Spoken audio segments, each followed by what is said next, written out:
ఓం నమో భగవతే వాసుదేవాయ. ఓం నమో భగవతే వాసుదేవాయ. ఓం నమో భగవతే వాసుదేవాయ. నారాయణం నమస్కృత్య నరం చైవ నరోత్తమం దేవీం సరస్వతీం వ్యాసం తతో జయంబుదారయేత్. నష్టప్రాయేషు అభద్రేషు నిత్యం భాగవత సేవయా భగవతే ఉత్తమ శ్లోకే భక్తిర్భవతి నైష్టికీ. ఓం అజ్ఞానతిమిరాంధస్య జ్ఞానాంజనశలాకయ చక్షురున్మీలితం యేన తస్మై శ్రీగురవే నమః. శ్రీచైతన్యమనోభీష్టాం స్థాపితం యేన భూతలే స్వయం రూపః కదా మహ్యం దదాతి స్వపదాంతికం. వందేహం శ్రీగురో శ్రీయుతపదకమలం శ్రీగురవే వైష్ణవాం చ శ్రీరూపం సాగ్రజాతం సహగణ రఘునాథాన్వితం తం సజీవం సాద్వైతం సావధూతం పరిజన సహితం కృష్ణ చైతన్య దేవం శ్రీరాధా కృష్ణ పాదాన్ సహగణ లలితా శ్రీ విశాఖాన్వితామేశ్చ. హే కృష్ణ కరుణా సింధో దీనబంధో జగత్పతే గోపేశ గోపికా కాంత రాధాకాంత నమోస్తుతే. తప్త కాంచన గౌరాంగీ రాధే వృందావనేశ్వరి వృషభానుసుతే దేవి ప్రణమామి హరిప్రియే. వాంఛా కల్పతరుభ్యశ్చ కృపా సింధుభ్య ఏవ చ పతితానాం పావనేభ్యో వైష్ణవ్యాభ్యో నమో నమః. జయ శ్రీ కృష్ణ చైతన్య ప్రభు నిత్యానంద శ్రీ అద్వైత గాదాధర్ శ్రీవాసాది గౌరభక్త వృంద. హరే కృష్ణ కృష్ణ కృష్ణ హరే హరే హరే రామ రామ రామ హరే హరే. హరే కృష్ణ కృష్ణ కృష్ణ హరే హరే హరే రామ రామ రామ హరే హరే. హరే కృష్ణ కృష్ణ కృష్ణ హరే హరే హరే రామ రామ రామ హరే హరే. సో ఇవాళ మనము ఇది చదువుతున్నామండి. అది 56 నుంచి 59 దాకా చదవచ్చు. మరి 4 శ్లోకాలు. చాలా ఓకే. సో ఇవాళ మనము చతుర్థ స్కందము శ్రీమద్ భాగవతంలో చతుర్థ స్కందంలో అధ్యాయం 29లో 56వ శ్లోకం నుంచి 60 అన్నారు కదా, 60 వరకు చదువుతున్నాము. రాజోవాచ శ్రుతమన్వీక్షితం బ్రహ్మాన్ భగవాన్ యచ భాషత నైత జ్ఞానస్త్యుపాధ్యాయ కిం న బ్రూయుర్విదుర్యతి దుర్యది. రాజు ఇట్లు సమాధానమొసగెను, బ్రాహ్మణోత్తమ, నీవు పలికినదంతయును నేను శ్రద్ధతో వింటిని. దానిని పరిశీలించిన పిమ్మట నాకు కలిగిన నిర్ణయమేమనగా, నన్ను సకామ కర్మ యందు నియుక్తిని కావించిన ఆచార్యులకు ఈ రహస్య జ్ఞానము తెలియదు. ఒకవేళ దానిని గూర్చి వారెరిగి ఉన్నచో నాకెందులకు ఉపదేశింపరు. భాష్యము. సంగమునకు నామమాత్ర బోధకులు లేదా నాయకులు అయిన వారు నిజమునకు జీవిత గమ్యమునే ఎరుగరు. వారే భగవద్గీత యందు మాయా యాపహృత జ్ఞానాః అని వర్ణింపబడ్రి. వారు మహావిద్వాంసులుగా గోచరించినను వారి జ్ఞానము నిజమునకు మాయచే అపహరింపబడి ఉండును. నిజ జ్ఞానం అనగా శ్రీకృష్ణుని అన్వేషించుటయే. వేదైశ్చై సర్వైరహమేవ వేద్యః. శ్రీ కృష్ణ భగవానుడే సమస్తమునకు ఆది అయినందున ఆ దేవదేవుని అన్వేషించుటకే సమస్త వేద జ్ఞానము ఉద్దేశింపబడినది. జన్మాద్యస్య యతః భగవద్గీత 10వ అధ్యాయంలో 2వ శ్లోకం నందు శ్రీకృష్ణ భగవానుడు అహమాదిర్హి దేవానాం, నేనే దేవతలకు మూలమును అని పలికెను. కనుక బ్రహ్మరుద్రాదులతో సహా సమస్త దేవతలకు శ్రీకృష్ణుడే మూలము మరియు ఆది అయి ఉన్నాడు. వైదిక కర్మకాండ ఎంతయు వివిధ దేవతలను సంతృప్తిపరచుటతోనే ముడిపడి ఉన్నది. కానీ మనిషి అగ్రసరుడు కానంత వరకు ఆదిపురుషుడు శ్రీకృష్ణుడే అని తెలుసుకొనజాలడు. గోవిందం ఆదిపురుషం తమహం భజామి. నారదుని ఉపదేశమును వినినంతటా ప్రాచీన బర్హికి జ్ఞానోదయమయ్యను. కనుకనే అతడు జీవిత లక్ష్యమును గూర్చి ఉపదేశించక అనుయాయులను కర్మకాండ యందు నియుక్తులను కావించటి నామమాత్ర పురోహితులను నిరసించుటకు నిర్ణయించుకొనెను. నేటి కాలమున ప్రపంచం నందలి ప్రార్థనా మందిరములు, దేవాలయములు ప్రజలను ఆకర్షింపజాలకున్నవి. పురోహిత వర్గము తమ అను అనుయాములను జ్ఞానశక్తికి కొని రాకపోవుటకే దానికి కారణము. జీవితం యొక్క నిజ లక్ష్యము నెరుగక వారు తమ అను అను అనుయామ బృందమును అజ్ఞానమునందే ఉంచుచుందురు. తత్ఫలితంగా విద్యావంతులు కర్మకాండ యందు అభిరుచిని కోల్పోయిరి. అదే సమయంలో వారికి నిజముగు జ్ఞానం కూడా లభింపకున్నది. కనుక కృష్ణ చైతన్యోద్యమము అన్ని తరగతుల వారి జ్ఞానోదయమునకు అతి ముఖ్యమై ఉన్నది. ప్రతి ఒక్కరూ ప్రాచీన బర్హి అడుగుజాడలను అనుసరించుచు కృష్ణ చైతన్యోద్యమము యొక్క లాభమును కొని పలు ధర్మముల ముసుగులో చలామణి అయ్యేటి కర్మకాండను పరిత్యజించవలెను. కర్మకాండలో నెలకొని ఉండేటి పురోహిత వర్గమును గోస్వాములు మొదటి నుండియే విభేదించి ఉండిరి. వైష్ణవులకు మార్గదర్శనం చేయుటకే శ్రీల సనాతన గోస్వామి హరిభక్తి విలాసమనడి గ్రంథమును రచించెను.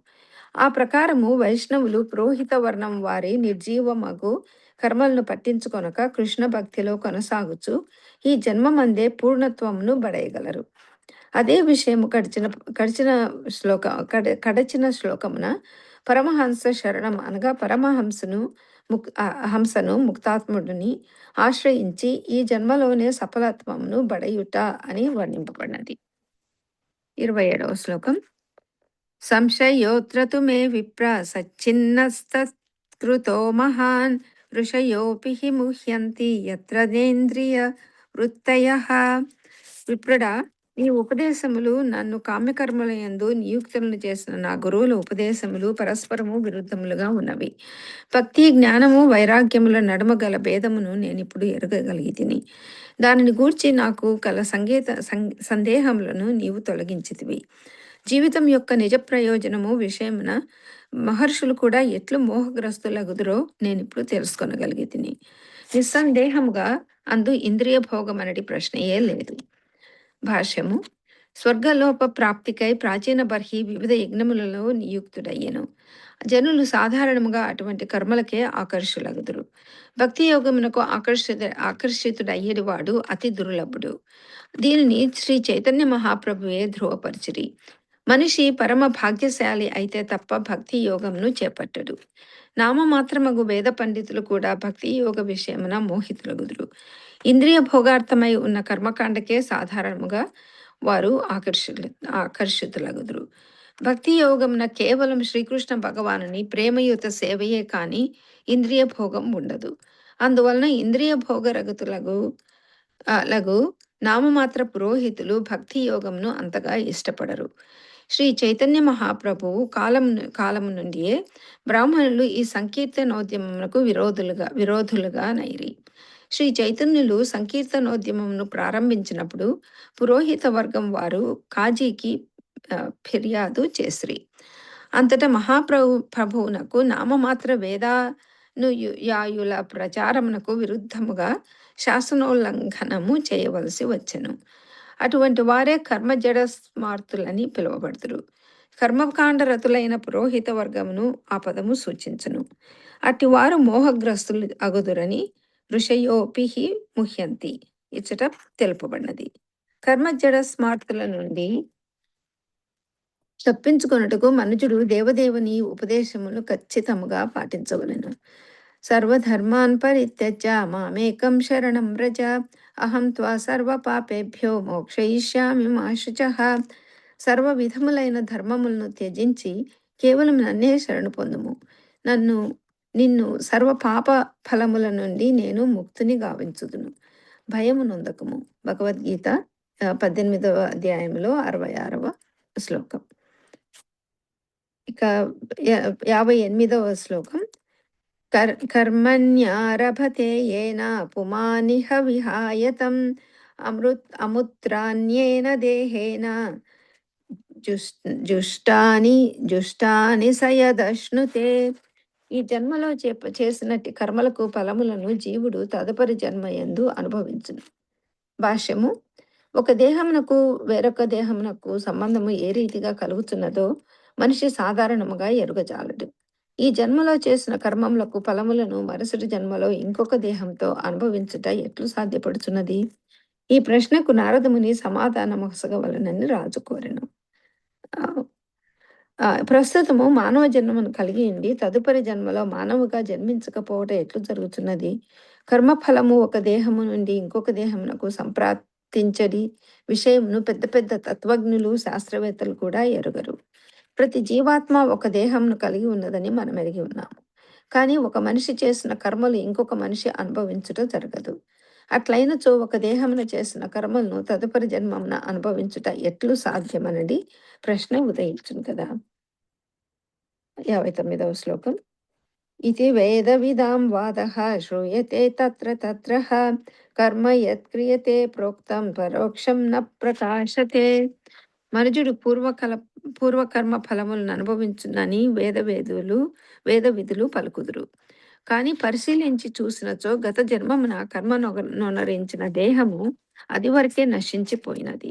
అయినచో ఆ కర్మ ఫలమును వేరొక దేహమున అనుభవించుట ఎట్లు సాధ్యపడగలదు? భాష్యము. గత కర్మ ఫలములకు నాస్తికులు నిదర్శనమును కోరుదురు. నేను గత కర్మ ఫలములను అనుభవించుచున్నానందుకు నిదర్శనమేది అనుచు వారు పలుకుదురు. ప్రస్తుత దేహ కర్మల ఫలములను సూక్ష్మ శరీరము వేరొక స్థూల దేహమునకు ఏ విధముగా కొనిపోవును వారెరుగజాలరు. ప్రస్తుత స్థూల దేహము నశించిపోవచ్చును, కానీ సూక్ష్మ శరీరం నశించదు. అదే ఆత్మను మరొక దేహమునకు కొనసాగును. నిజమునకు స్థూల దేహము సూక్ష్మ శరీరంపై ఆధారపడి ఉన్నది కనుక తదనంతరము లభించు స్థూల దేహము సూక్ష్మ శరీరమును అనుసరించి సుఖించుట లేదా దుఃఖించుట జరుగుతున్నను. భవబంధం నుండి బయటపడనంత వరకు ఆత్మను సూక్ష్మ శరీరమే నిరంతరము మోసుకొని పోచుండును. 60వ శ్లోకము. ఇంకా అంతవరకు చాలంటారా? చాలు. వేరే సెక్షన్ అన్నమాట తర్వాత. జై Krishna. Hare Krishna. So brief prayers చేద్దాం. We can get started. ఓం అజ్ఞానతిమిరంధస్య జ్ఞానాంజనశలాకయ చక్షురున్మిలితం येन తస్మై శ్రీగురవే నమః. రమాం విష్ణుపదాయ కృష్ణప్రస్థాయ భూతలే శ్రీమతే భక్తివేదాంత స్వామినితి నామినే. నమస్తే సారస్వతీదేవే గౌరవాణి ప్రచారిణే నిర్విశేష శూన్యవాది పాశ్చాత్యదేశతారిణి. జై శ్రీకృష్ణ చైతన్య ప్రభు నిత్యానంద శ్రీ అద్వైత గదాధర శ్రీవాసాది గౌరభక్తవృంద వాంఛకల్పతరుభ్యశ్చ కృపాసింధుభ్యేవ చ పతితానాం పావనేభ్యో వైష్ణవేభ్యో నమో నమః. హరే కృష్ణ కృష్ణ కృష్ణ హరే హరే హరే రామ రామ రామ హరే హరే. ఓకే, సో మనము నారదముని ప్రచిని భార్య వీళ్ళిద్దరు సంవాదం గురించి వింటున్నాము. దీంట్లో లాస్ట్ సెషన్లో ఏం విన్నాం మనం ఆల్రెడీ. నారదముని ఒక పురంజన స్టోరీ ద్వారా వివరించారు. అసలు ఏంటి కర్మకాండాలు చేసుకుంటూ వెళ్తుంటే ఇంకో బాడీ వస్తుంది. కానీ ఈ మెటీరియల్ వరల్డ్లో భౌతిక ప్రపంచంలోనే ఉంటాం మనం ఆధ్యాత్మిక ప్రపంచంకి భగవంతుడి దగ్గరికి వెళ్ళాము. ఇక్కడే భౌతిక ప్రపంచంలో ఉంటాం. కొన్నిసార్లు ఫర్ ఎగ్జాంపుల్ ఈవెన్ దేవతలు కూడా అవ్వచ్చు. మనం ఇప్పుడు ఫర్ ఎగ్జాంపుల్ బ్రహ్మదేవుడి పొజిషన్ కూడా వెళ్ళొచ్చు అనమాట, కర్మకాండ మంచిగా చేసుకుంటే. సో అట్లా వెళ్ళినా కూడా ఆ బ్రహ్మ లైఫ్ టైం అయిన తర్వాత మళ్ళీ కిందకి రావాలి మనం అట్లా. సో అట్లాగే స్వర్గలోకంకి వెళ్ళి ఎంజాయ్ చేసినా కూడా మళ్ళీ కొన్ని రోజుల తర్వాత కిందకి రావాలి. సో అట్లా జనరల్గా ఏంటి జనాలు నీ శరీరాన్ని ఎలా ఆనందపరచాలి, ఎలా సుఖంపరచాలి, తర్వాత ఎలా కష్టం రాకుండా చూసుకోవాలి, ఎలా దుఃఖం రాకుండా చూసుకోవాలి అని ఆలోచిస్తారన్నమాట. ఆలోచనను బట్టి కోరికలు వస్తాయి, ఆ కోరికలను బట్టి యాక్షన్స్ కూడా చేస్తారన్నమాట. లైఫ్ అంతా నడుచుకుంటారు అట్లా. సో అది గ్రోస్ లెవెల్. ఏంటి, నేను ఆఫీస్లో మంచి ఎక్కువ పని చేస్తే నాకు డబ్బులు వస్తే నేను ఎంజాయ్ చేయొచ్చు. అట్లా అది ఫస్ట్ లోవెస్ట్ లెవెల్ అన్నమాట. దానికంటే కొంచెం హైయర్ లెవెల్ ఏంటంటే మన వేదిక్ కల్చర్లో వేదాస్లో నీకు బాగా ఎంజాయ్మెంట్ కావాలా, నువ్వు స్వర్గలోకంకి వెళ్ళాలా, ఈ యజ్ఞం చేయండి. మీకు నెక్స్ట్ జన్మలో నీకు పిల్లలు పుట్టాలా, ఇది చేయండి. ఇది ఫాలో అవ్వండి, మీకు చాలా డబ్బులు కావాలా ఇది ఫాలో అవ్వండి. అట్లా వేదిక్ సాక్రిఫైజెస్ రికమెండ్ చేశారనమాట, కర్మకాండ రిచువల్స్. అది ఎందుకు చేశారంటే ఎవరైతే అసలు దేవుడి గురించే పట్టించుకోకుండా ఎంజాయ్మెంట్ ఆలోచిస్తున్నారో, ఎవరైతే శాస్త్రాల గురించి పట్టించుకోకుండా ఎంజాయ్మెంట్ ఆలోచిస్తున్నారో వాళ్ళకి నెక్స్ట్ లెవెల్ స్టెప్ అప్ అనమాట. సో అట్లన్నా వాళ్ళు బ్రాహ్మణుల దగ్గరికి వెళ్తారు, బ్రాహ్మణుల దగ్గరికి వైష్ణవుల దగ్గరికి వెళ్తారు, వెళ్ళి వాళ్ళు చెప్పిన వేదిక విధానాలు ఫాలో అవుతారు, శాస్త్రాలు చెప్పిన విధానాలు ఫాలో అవుతారు. దానివల్ల ఏమైంది, 2 థింగ్స్ చేస్తున్నారు వాళ్ళు. ఒబీడియన్స్ అంటే బ్రాహ్మణులు చెప్పిన పనులు చేయటము, అట్లాగే ఒబీడియన్స్ టు స్క్రిప్చర్స్, శాస్త్ర చెప్పినవి ఫాలో అవడం. ఇప్పుడు ఎప్పుడైతే ఈ 2 చేస్తున్నారో వాళ్ళు భగవంతుడికి శరణం చేసుకోవడానికి స్టార్ట్ చేశారన్నమాట ఆల్రెడీ. ఎందుకంటే శాస్త్రాన్ని ఫాలో అయినా బ్రాహ్మణ వైష్ణవుని ఫాలో అయినా భగవంతుడు శరణంలోకి స్టార్ట్ చేసినట్టు, శరణంలోకి స్టార్ట్ చేసినట్టు అనమాట, సరెండర్లో స్టార్ట్ అయినట్టు అనమాట. సో అట్లా వాళ్ళు ఈ యజ్ఞాలు ఈ రిచువల్స్ అన్నీ చేస్తుంటారు. ఎందుకు, ఈ లైఫ్లో ఎంజాయ్మెంట్ రావాలి, నెక్స్ట్ లైఫ్లో ఎంజాయ్మెంట్ రావాలి, అంతే వాళ్ళకి తెలిసింది. కానీ ఇప్పుడు నోటీస్ చేస్తే బ్రాహ్మణుల దగ్గరికి వెళ్ళినందువల్ల ఈ లైఫ్లో ఎంజాయ్మెంట్ నుంచి నెక్స్ట్ లైఫ్లో ఎంజాయ్మెంట్ కూడా ఏమైనా చేయాలని అర్థమైంది వాళ్ళకి ప్రిన్సిపల్. దాని అర్థం ఏంటి, వాళ్ళకి నేను శరీరం కాదు నేను ఆత్మని, మళ్ళీ ఈ శరీరం వదిలేసిన తర్వాత మృత్యు అయిన తర్వాత నెక్స్ట్ ఇంకో శరీరం తీసుకుంటారని అర్థమైంది. ఇంపార్టెంట్ ప్రిన్సిపల్ అర్థమైంది.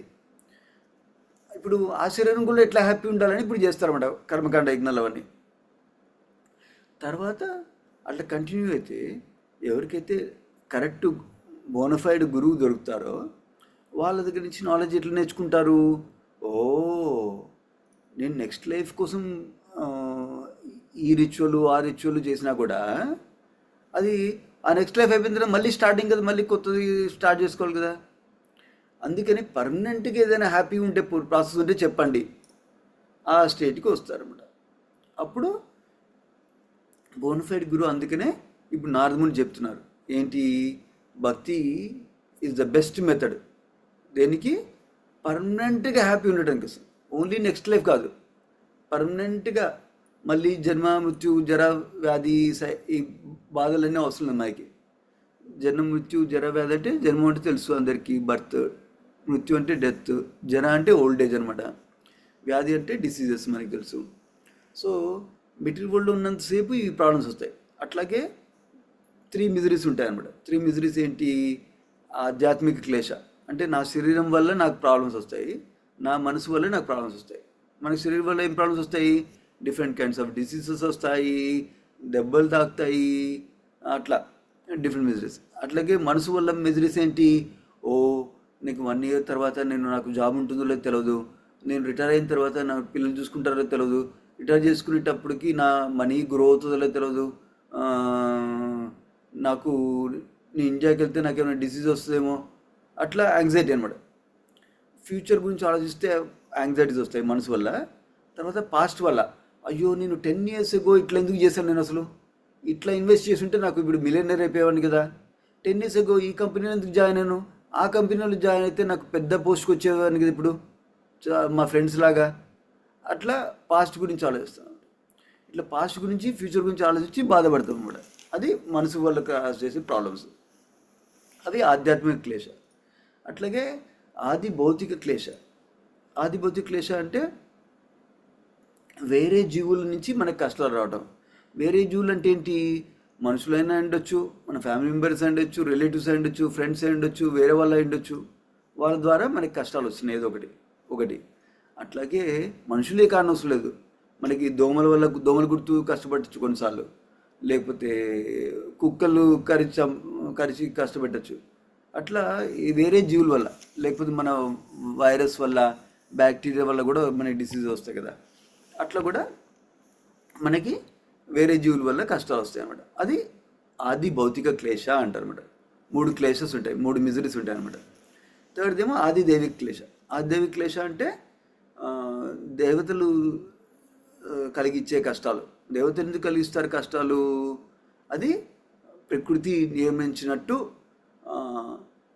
కలెక్టివ్ కర్మ బట్టి అందరం సఫర్ అవుతాం అన్నమాట.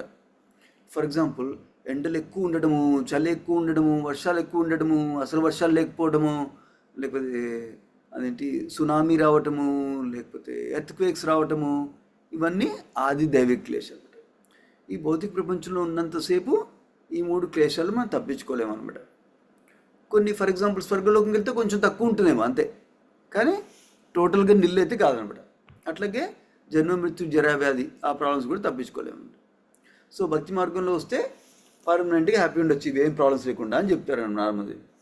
ఇప్పుడు రిమెంబర్ మనం లాస్ట్ క్లాస్లో డిస్కస్ చేసాము, నారదుని అంత భక్తి చాలా మంచిది అని చెప్పినా కూడా మా పిల్లలు అరణ్యంకి వెళ్ళారు కదా తపన చేయడానికి పిల్లలు పుట్టే ముందు.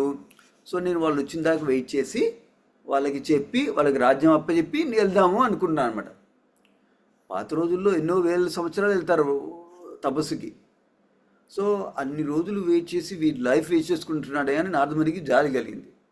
అందుకని నారదముని మళ్ళీ ఇంకొక స్టోరీ చెప్పారు, మనం లాస్ట్ క్లాస్లో డిస్కస్ చేసాం. ఒక జింక ఉంది, ఒక గార్డెన్లో ఎంజాయ్ చేస్తుంది, నైస్ స్మెల్, నైస్ సాంగ్స్ వింటుంది, బంబుల్ బీ మ్యూజిక్ వింటుంది, తర్వాత గ్రాస్ తింటుంది. మృత్యు లయన్ ఉంది, హంటర్ ఉన్నారు, వేటగారు ఉన్నారు అని పట్టించుకోకుండా.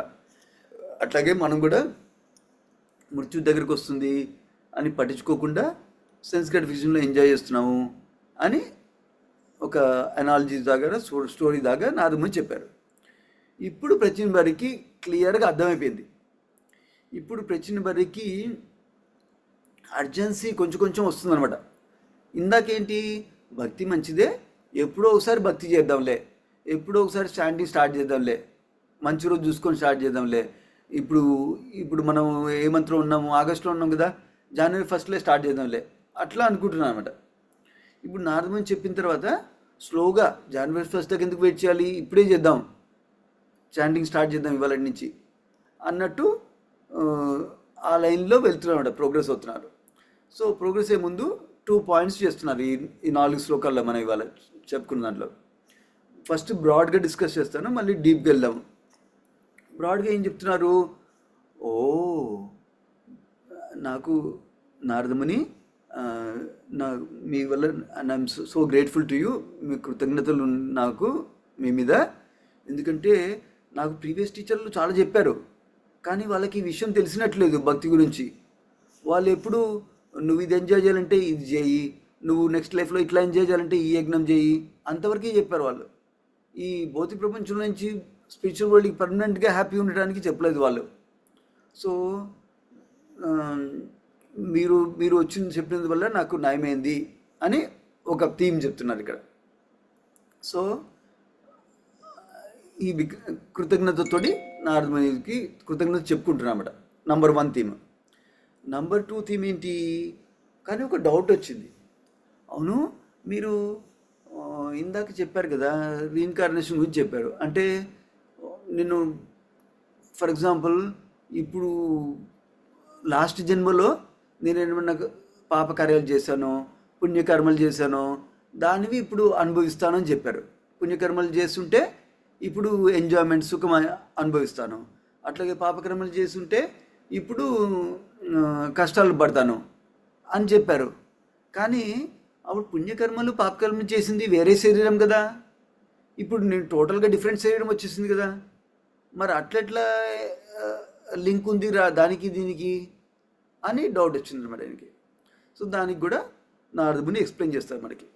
సో అది ఎక్స్ప్లెయిన్ చేసే ముందు మన లాస్ట్ భాషల్లో ప్రభుపాద వారు ఆల్రెడీ మనకి సీక్రెట్ చెప్పేశారు. సో దాన్ని కూడా డిస్కస్ చేద్దాం. సో బ్యాక్ టు ఇవాళ సెక్షన్ 56వ శ్లోకంలో. సో నారదముని చెప్పిన విషయము, ఈ సెకండ్ స్టోరీ చెప్పిన విషయం విన్న తర్వాత నారదముని బేసికలీ రాజుకి అర్థమైందనమాట, వేరే వాళ్ళకి చాలా నాలెడ్జ్ ఉంది, వాళ్ళకి చాలామంది స్టూడెంట్స్ ఉన్నారు, వాళ్ళు చాలా పాపులరు, అయినా కూడా వాళ్ళకి ఈ సీక్రెట్ తెలవలేకపోయింది, భక్తి బెస్ట్ అనేది తెలవలేకపోయింది వాళ్ళకి అని అర్థమైంది అనమాట. జనరల్గా చాలామంది ఏం ఆలోచిస్తారంటే ఏదైనా 1 మిలియన్ పీపుల్ ఫాలో అయితే అది మంచిది, 100 పీపుల్ ఫాలో అయితే అది వేస్ట్, మంచిది కాదని ఆలోచిస్తారనమాట. అది కొన్ని విషయాల్లో పనికి వస్తుంది, అది కరెక్టే, కానీ కొన్ని విషయాల్లో అది పనికిరాదు అన్నమాట. దీనికి ఎగ్జాంపుల్ శ్రీల ప్రభుపాద వాళ్ళు చెప్తారన్నమాట. ఫర్ ఎగ్జాంపుల్ అందరూ కూరగాయల షాప్కి వెళ్తారు కూరగాయలు తీసుకొచ్చుకోవడానికి. సొసైటీ అందరూ వెళ్ళాల్సిందే, ఒక వారం కాకపోయినా 2 వారాల తర్వాత అయినా వెళ్ళాల్సిందే. కానీ డైమండ్ షాప్కి, వజ్రాలు ఉండే షాప్కి కొంతమంది వెళ్తారు. ఎవరు? ఎవరికైతే వజ్రాల వాల్యూ తెలుస్తుందో, ఎవరికైతే వజ్రాలు కొనే స్తోమత ఉందో వాళ్ళే వెళ్తారు, అందరూ వెళ్ళలేరు. సో అట్లాగే ఈ భక్తి ప్రాసెస్ కూడా అలాంటిది అనమాట. ఏంటంటే ఎవరైతే వాల్యూ తెలుసుకోగలిగారో వాళ్ళే వస్తారు. అట్లాగే ఎవరైతే ఆ భక్తికి కొంచెం కష్టపడదామని రెడీగా ఉన్నారో వాళ్ళే వస్తారన్నమాట అట్లా. సో అది అప్పుడు మనం ఏమనుకుంటాము, మనం అపోహ ఏంటి, అయ్యో ఈ భక్తి ప్రాసెస్ చాలా తక్కువ పర్సంటేజ్ ఆఫ్ పాపులేషన్ చేస్తున్నారు కదా, ఆ ప్రాసెస్ అయితే మిలియన్స్ ఆఫ్ పీపుల్ చేస్తున్నారు, సో అదే బెస్ట్. 99% ఆఫ్ ద పాపులేషన్ చేస్తున్నారు, డబ్బులు బాగా సంపాదించుకోవాలి, పేరు సంపాదించుకోవాలి, సౌకర్యాలు మంచిగా చేసుకోవాలి, ఎంజాయ్ చేయాలి. That is the goal of life వాళ్ళకి. సో కొంతమంది అట్లా అపోహపడతారు అనమాట. 99% ఆఫ్ ద పీపుల్ అట్లా చేస్తుంటే సో అదే కరెక్ట్ మార్గం ఏమో అనుకుంటారు అనమాట. అట్లాగే ఆ 99%లో కూడా కొంతమంది స్మాల్ పర్సంటేజు ఇక్కడ మాయయా పహృత జ్ఞాన అని చెప్తున్నారు. ఇది భగవద్గీతలో శ్రీకృష్ణ భగవానుడు ఈ పదం యూజ్ చేస్తారన్నమాట. ఇది దేనికి యూజ్ చేస్తారంటే, కొంతమంది అందరిలాగా ఓన్లీ ఎంజాయ్ చేయాలి అనుకోవట్లేదు. వాళ్ళేంటి,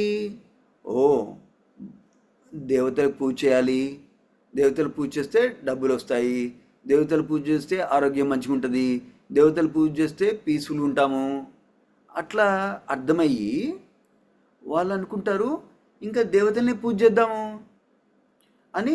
వాళ్ళ లైఫ్ గోల్ ఏంటి, ఆ దేవతల పూజ చేసి ఏమన్నా ఎంజాయ్మెంట్ రావాలి, అంతవరకే అర్థమైంది వాళ్ళకి. అసలు వేదాస్ ఏంటి, పర్పస్ ఏంటి, వేదేశ్చ సర్వేర్ అహమేవ వేద్య, వేదాస్ తోటి నన్ను తెలుసుకోవాలి అని కృష్ణ భగవానుడు చెప్తున్నాను అనమాట. సో ఆ పాయింట్ వాళ్ళకి తెలియలేదు. అసలు వేదాస్ అల్టిమేట్ కంక్లూషన్ ఏంటంటే దేవుడు ఎవరు, భగవంతుడు తెలుసుకొని ఆ భగవంతుడికి సేవ చేయాలి భక్తి మార్గంలో. అప్పుడు మనం ఇప్పుడు సంతోషంగా ఉంటాము, ఈ లైఫ్ అయిపోయిన తర్వాత కూడా పర్మనెంట్గా సంతోషం ఉంటాము. అది తెలియదు అనమాట వాళ్ళకి. తెలియకుండా ఈ వేదాల్లో ఇట్లా చెప్పారు, ఈ వేదాల్లో ఈ మంత్రాలు చదివితే మనం హెల్త్ మంచిగా ఉంటుంది, ఈ వేదాల్లో ఈ మంత్రాలు చదివితే మనకి డబ్బులు వస్తాయి, ఈ వేదాల్లో ఈ మంత్రాలు చదివితే మనకి పిల్లలు పుడతారు, అంతవరకే యూజ్ చేసుకుంటున్నారు అనమాట వేదాన్ని. అది కూడా వేదాసి చెప్తున్నాయి కరెక్టే, కానీ దానికంటే హయ్యర్ నాలెడ్జ్ కూడా ఉంది అని వాళ్ళకి అర్థం కావట్లేదు అనమాట. వాళ్ళు అక్కడే స్టక్ అయిపోతారు అనమాట.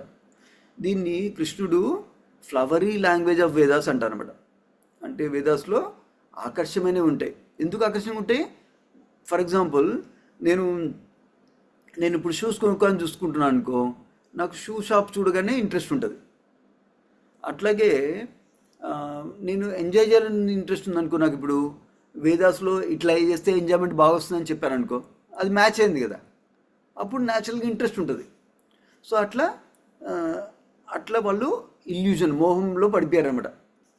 ఏంటి, వాళ్ళు ఆర్డినరీ పాపులేషన్ కంటే హయ్యర్, ఎందుకంటే వాళ్ళకి వేదాస్లో ఏమున్నాయో తెలిసింది వాళ్ళకి. కాకపోతే ఏం తీసుకున్నారు, వేదాస్లో లోవర్ నాలెడ్జ్ తీసుకున్నారు.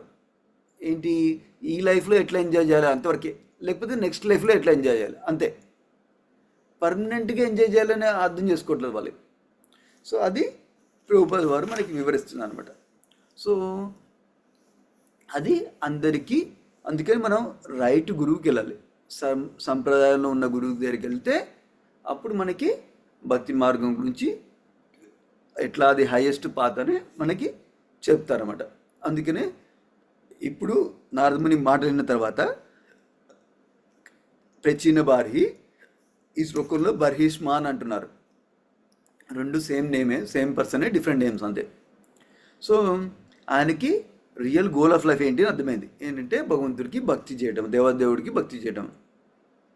అందుకని ఇంతమంది ఇన్స్ట్రక్షన్స్ అన్నీ వదిలేసి ఇప్పుడు ఈ నారదముని చెప్పినట్టు భక్తి ఫాలో అవడానికి రెడీ అయ్యారనమాట.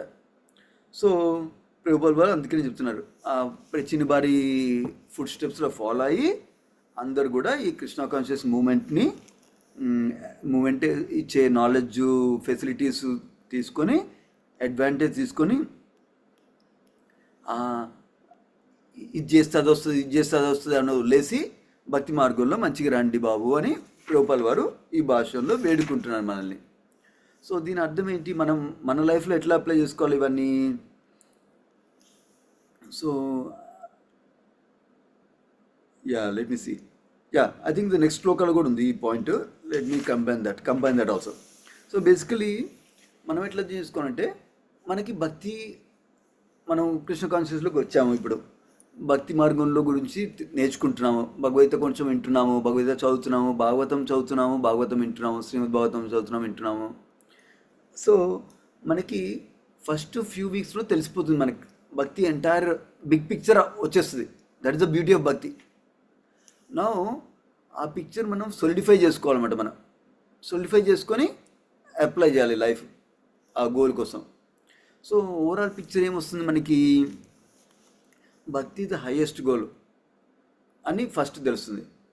తర్వాత కానీ స్టార్టింగ్లో ఏమంటుంది, అటాచ్మెంట్ ఉంటుందన్నమాట. ఓ నేను 10 ఏళ్ళ నుంచి ఇది చేశాను, నేను 30 ఏళ్ళ నుంచి ఇది చేశాను, అది అట్లెట్లా వదిలేస్తాను, అది వదిలేస్తే అదొక అటాచ్మెంట్. ఇంకోటేమో అది వదిలేస్తే ఏమైనా అవుతుందేమో. ఫర్ ఎగ్జాంపుల్, నేను ఎవ్రీ థర్స్డే ఒక దేవతకి కోసం ఫాస్ట్ చేస్తున్నాను, ఓ దేవత కోసం పూజ చేస్తున్నాను. సో అది వదిలేస్తే ఆ దేవత నా మీద కోప్పడతారేమో, నాకు వేరే రియాక్షన్స్ వస్తాయేమో, అట్లా భయం ఉంటుందన్నమాట. సో ఇంకోటేమో అటాచ్మెంట్ ఏంటంటే, మా నాన్నగారు చేశారు, మా అమ్మమ్మ చేసింది, మా తాతగారు చేశారు, సో నేను కూడా చేయాలి, అట్లెట్లా వదిలేస్తాను అని ఇంకోటి ఉంటుంది అన్నమాట. సో ఇలాంటి డౌట్స్ వచ్చినప్పుడు ఇలా అటాచ్మెంట్స్కి ఎట్లా డీల్ చేయాలంటే, మనం కరెక్ట్గా ఫెయిత్ తీసుకోవాలి. భక్తి మార్గం చేసినందువల్ల ఏవైతే వేదిక్ స్క్రిప్చర్స్లో ఉన్నాయో అన్ని ప్రాసెసెస్, వాటి బెనిఫిట్స్ అన్నీ మనకి వస్తాయి, మనం మిస్ అవ్వట్లేదు ఏమీ. నంబర్ 1. నంబర్ 2, దేవాది దేవుడు కృష్ణుడికి ఎప్పుడైతే పూజ చేస్తున్నామో అందరి దేవతలు కూడా సంతోషపడతారు. అంతేగాని వాడు కృష్ణుడి దగ్గరికి వెళ్ళిపోతాడా, నేను వాడిని శపిస్తాను అని అనుకోరు అన్నమాట ఎవరు. ఎందుకంటే వాళ్ళకు కూడా దేవాది దేవుడు కృష్ణుడి నుంచే శక్తి వస్తుంది అన్నమాట. భగవద్గీత కృష్ణుడు డైరెక్ట్గా చెప్తారు. సో వాళ్ళు ఏమైనా వరాలు ఇచ్చినా కూడా వాళ్ళకి కృష్ణుడు ఇస్తేనే మనకి ఆ శక్తి వల్ల మనకి వరాలు ఇస్తున్నారు అన్నమాట. అది ఎప్పుడైతే తెలుసుకున్నామో మనం, అప్పుడు కృష్ణుడి దగ్గరికే డైరెక్ట్గా వెళ్తాం అనమాట. ఏం భయపడం అనమాట, ఓ ఆ దేవుడు మనం ఏం చేస్తాడని. సో అది ఇంకో ప్రిన్సిపల్ అనమాట. ఇంకోటి ఏంటంటే, మరి మన తాతగారు చేసింది మనం చేయకుండా ఉండాలా, అది కూడా సటిల్గా అర్థం చేసుకోవాలన్నమాట. బేసికలీ మన తాతగారు, ముత్తాతల వారు, అమ్మమ్మ, పెద్దమ్మ వీళ్ళందరూ చేసినవి, మన నాన్నగారు, అమ్మగారు చేసినవి మనం ఎవాల్యుయేట్ చేయాలన్నమాట. ఇది శాస్త్రానికి అనుగుణంగా ఉందా, నంబర్ 1. నంబర్ 2, ఇది భక్తి మార్గానికి అనుకూలంగా ఉందా లేదా, అట్లా టెస్ట్ చేసుకోవాలి, అర్థం చేసుకోవాలి, లేకపోతే గైడెన్స్ తీసుకొని అది భక్తి మార్గం అనుగుణంగా ఉంటే అప్పుడు ఫాలో అవ్వచ్చు అనమాట. ఎందుకంటే వేదిక్ కల్చర్లో ఒరిజినల్గా ఈ శాస్త్రాలు కూడా రాసి లేనప్పుడు తాతగారు చెప్పింది నాన్నగారు ఫాలో అవుతారు, నాన్నగారు చెప్పింది అబ్బాయి ఫాలో అవుతారు అనమాట. సో అట్లా మంచిగా నడుస్తుంది అనమాట. కాకపోతే ఈ ఇంద్రియ తృప్తి వల్ల కొన్ని చేంజెస్ వచ్చినాయి అనమాట. ఏంటి, భక్తి మార్గం నుంచి దూరం వెళ్ళిపోయాం చాలామంది. అందుకని ఇది శాస్త్రాలు ఇచ్చిందా లేకపోతే జనరల్గా ఎవరో ఫాలో అవుతున్నారా అని తెలుసుకోవాలన్నమాట. సెకండ్ ఏమో ఇది భక్తికి అనుకూలంగా ఉందా లేకపోతే తెలుసుకోవాలన్నమాట. ఫర్ ఎగ్జాంపుల్, కొంతమంది డిఫరెంట్ దేవతలు పూజ చేస్తారు, లేకపోతే డిఫరెంట్ దేవతల కోసం ఉపాసన చేస్తారు. ఐఎమ్ సర్ప్రైజ్డ్ సమ్టైమ్స్ కొంతమందికి దేవతలు కూడా కాదు, ఫాస్టింగ్ జస్ట్ చేస్తారంట. ఎందుకంటే నేను చిన్నప్పటి నుంచి ఫాస్టింగ్ చేశాను ఈరోజు అంతే, నాట్ ఈవెన్ ఒక దేవుడు కాదు, అది దేవుడు కొంచెం బెటర్. కొంతమంది ఈ దేవత కోసం ఈరోజు చేస్తున్నాను అని ఫాస్టింగ్ అనుకుంటారు. సో అట్లా కొంతమంది ఉంటారన్నమాట. అందుకని ఈ 2 చెక్ చేసుకొని మనం లైఫ్కి అడ్జస్ట్ చేసుకోవాలన్నమాట. అది ఒక ప్రిన్సిపల్. ఇంకో ప్రిన్సిపల్ ఏంటంటే, సో మనకి బోనఫైడ్ గురువు చెప్పింది ఫాలో అవ్వాలన్నమాట మనం. సో అది 2 ప్రిన్సిపల్స్ నేర్చుకోవచ్చు ఇక్కడ. నా ఈ 57వ శ్లోకంలో ఇప్పుడు ప్రచినబడి చెప్తున్నారు, నాకు ఇప్పుడు భక్తికి వేరే వాటికి డిఫరెన్స్ అర్థమైంది, కరెక్ట్గా అర్థమైంది, నా డౌట్స్ అన్నీ తీర్చేశారు మీరు. సో నాకు ఇప్పుడు తెలిసింది ఏంటంటే, కొంతమంది గ్రేట్ ఋషులు కూడా వాళ్ళకి గోల్ ఆఫ్ లైఫ్ తెలిసి ఉండదు క్లియర్గా. సో కొంతమంది అయితే ఇంద్రియ తృప్తిలో ఉన్నారు, ఎంత పెద్దగా స్పిరిచువల్ లైఫ్ పాటిస్తున్నా కూడా, రిలీజియస్ లైఫ్ పాటిస్తున్నా కూడా. సో అని నాకు అర్థమైంది అని చెప్తున్నాను.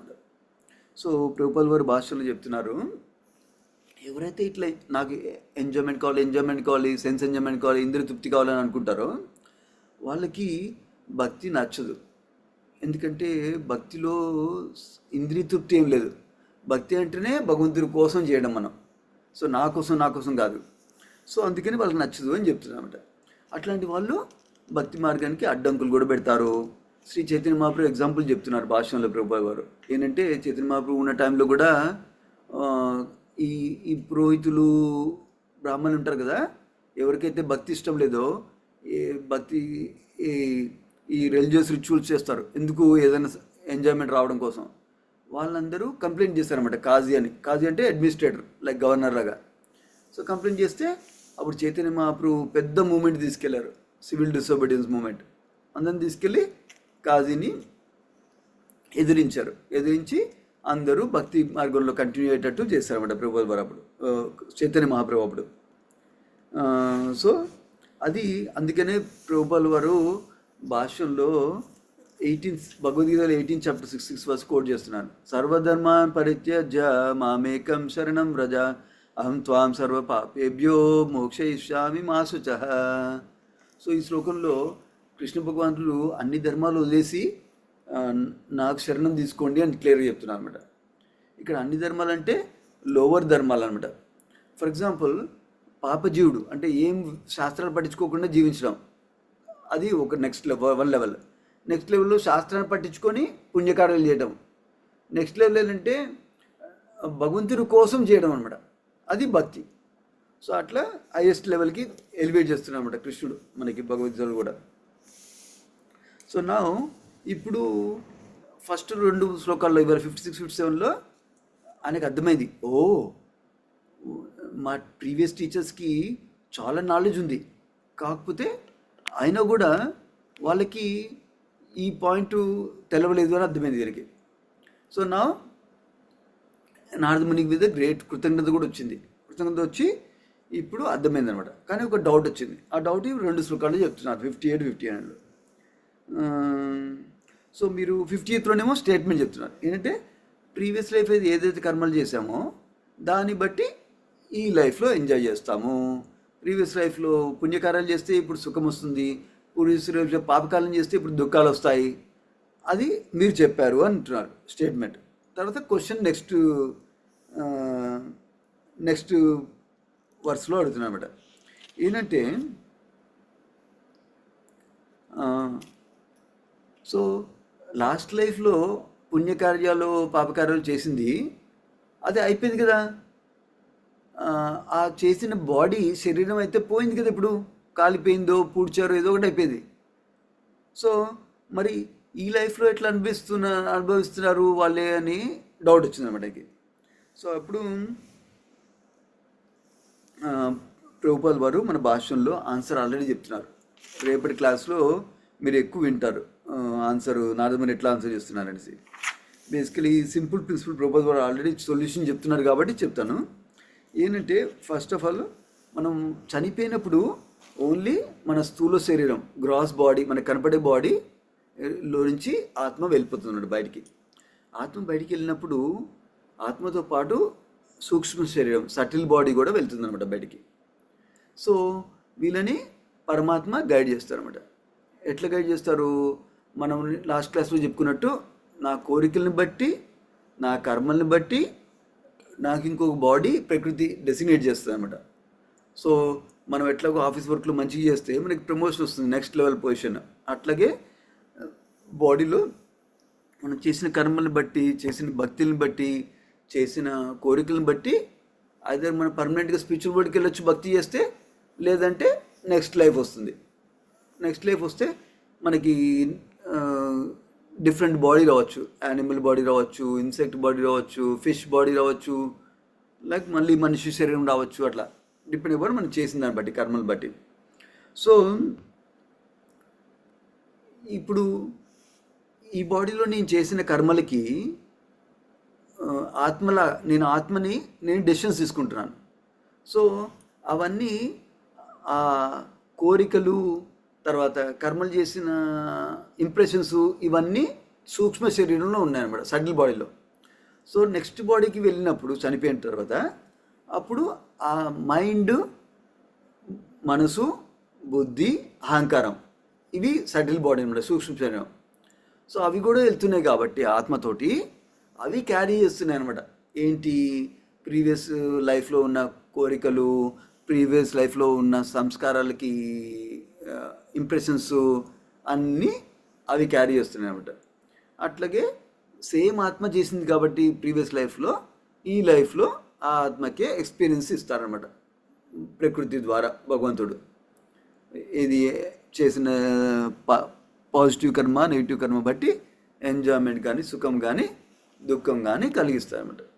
అది వివరిస్తారు నారదముని నెక్స్ట్ శ్లోకాల్లో మీకు కమింగ్ అప్. సో బేసికలీ మనం తెలుసుకోవాల్సింది ఏంటంటే, మనం రైట్ టీచర్ దగ్గరికి వెళ్ళాలి, బోనఫైడ్ సంప్రదాయ టీచర్ దగ్గరికి వెళ్ళి వినాలి, వాళ్ళ దగ్గర అడిగి తెలుసుకోవాలి. మనకి ఏం తెలుసుకోవాలి, మన గోల్ ఆఫ్ లైఫ్ ఏంటి అని తెలుసుకోవాలి. గోల్ ఆఫ్ లైఫ్ తెలుసుకొని దానికి అనుగుణంగా మన లైఫ్ని సరిదిద్దుకోవాలి, అడ్జస్ట్ చేసుకోవాలి, డిజైన్ చేసుకోవాలి లైఫ్ని. సో అది మనకి ఓన్లీ ఇంటే సరిపోదు అనమాట. ఇన్నందువల్ల నాకు ఏం ప్రాక్టికల్గా అప్లై చేయొచ్చు మన లైఫ్లో అని ఆలోచించుకోవాలన్నమాట. ఆలోచించుకొని అది అప్లై చేయాలి. ఒకవేళ అది డౌట్ వస్తుంది అనుకో, మనం అడగచ్చు అనమాట, సీనియర్స్ని అడగచ్చు. మీరు చెప్పారు కదా, నాకు ఇది అర్థం కాలేదు, ఇది ఎట్లా అప్లై చేయాలి, నేను ఫస్ట్ ఎట్లా స్టార్ట్ చేయాలి భక్తిలో ఎట్లా ముందుకెళ్ళాలి, అట్లా అడగచ్చు. అడిగితే మనకి గురువు గారు లేకపోతే సాధుస్ చెప్తారో, ఆన్సర్ చెప్పిన దాన్ని బట్టి మన లైఫ్లో మళ్ళీ అప్లై చేసుకొని ముందుకు వెళ్ళిపోవచ్చు అనమాట. ఎవ్రీడే మనం కొంచెం ఇంప్రూవ్మెంట్ చేసుకోవాలన్నమాట లైఫ్లో. ఎవ్రీడే 1% ఇంప్రూవ్ చేసుకున్నా కూడా మనం 1 ఇయర్లో 30%, ఐ ఫర్గాట్ ద నెంబర్, ఏదో క్యాలిక్యులేషన్ చేశారు, కాంపౌండ్ ఇంట్రెస్ట్ లాగా అనమాట. మన డబ్బులు కూడా ఇన్వెస్ట్ చేస్తూ ఉంటే ఎట్లా పెరుగుతుందో అట్లా ఇంప్రూవ్ అవుతాం అన్నమాట మనం.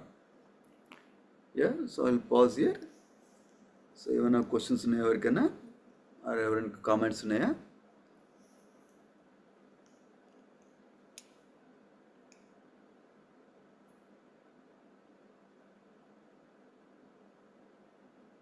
No? Okay. So we can pause here then. Shrimad Bhagavatam की जय, श्री प्रभुपाद की जय। वाञ्छकल्पतरुभ्यश्च कृपासिन्धुभ्येव च पतितानां पावनेभ्यो वैष्णवेभ्यो नमो नमः. Thank you so much, devotees. Hare Krishna. Hare Krishna. Hare Krishna.